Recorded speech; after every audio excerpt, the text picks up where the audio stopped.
the offense come in kind of a natural flow in that third quarter for you guys tonight? Yeah, I mean we played obviously really good on offense in the third. Made a lot of shots, which was, it's kind of the story of the series. They made a lot in there for 2 wins, and we made a lot in our one tonight. So, but yeah, it was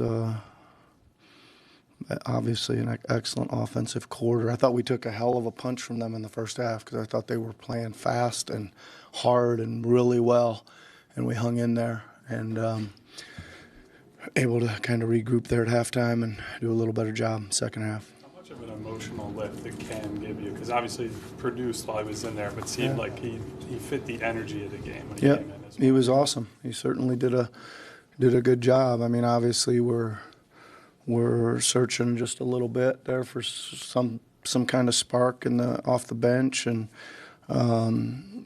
certainly had that in our thoughts to maybe go with Cam first, and then still had Melt in the back of our minds there a couple times too, but Cam got going, so he kind of soaked up those minutes. You wrote in your book that back when you were with the Raptors, you knew that you could sort of, if Joel didn't get off to a hot start, that there was some trouble there for him. I guess when you see a game like that tonight where he has a flagrant foul early in the game and there's some emotions there, how have you seen him sort of grow and mature into this playoff level of player and change from the guy that you saw in Toronto? Well, yeah, he's certainly better, right? He keeps getting better all the time, but I think tonight he was aggressive, right?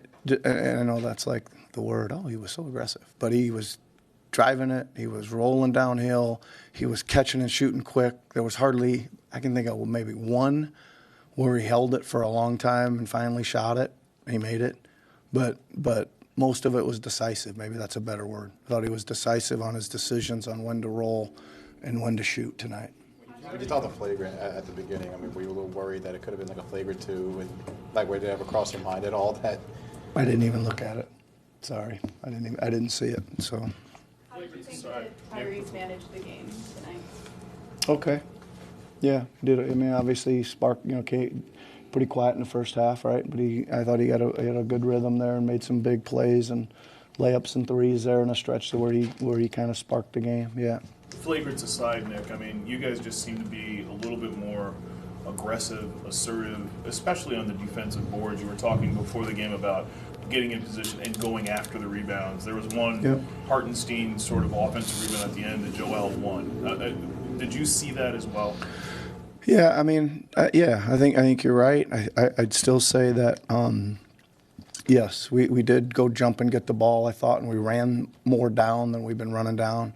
I still feel like one of the other emphasis we had today was 50-50 balls, and like, just nothing drives me more nuts than we jar the ball loose and they end up with a dunk at the end of it. So, like we hit the ball away and it's flying around in the lane and they flew it to somebody for a dunk about 3 times and be battle as well now. To go back to campaign for a second, I guess what did he show you during the last few days when he wasn't getting in that just made you confident to be like, okay, yes, we can Yeah, there's not a lot to be seen in the last few days, right? This is about rest and recovery and moving pieces. What he did show me was very into it, right? Like not discouraged that he hadn't hit the floor yet, very focused on the game plan, like a pro. And he went out there and played like he was ready. When Joel has that offensive foul and then flagrant, a few possessions apart there, is there any concern that he might be kind of like losing his cool or losing control a little bit in the first quarter there? Nope. Thought he was playing tough. You had a couple of baskets early from, I think it's Tobias and Kelly, who were going to the basket and initiating contact and playing through contact, which seems to be a step forward for maybe each of them to compare to what they did in the first couple of games. Yeah, I think we, again, it's kind of like you want to get these guys involved, so we had to try to come up with some actions and things that we could try to get them involved, and they took advantage of them. Yeah. In action a couple of times where Joel's in the far corner. Kyle comes down and says step in now. What do you like about him in that type of rotation towards the ball? Yeah, it's tough to guard because you go over it, then he should have some kind of lane to the basket, and if you go under it, he's a good enough shooter to try to step back on it. Yeah. It's hard to guard. I've had to guard it a lot back in the Cleveland days when Channing Frye would step back there and hit that action. Yeah. Kevin Love. The list goes on.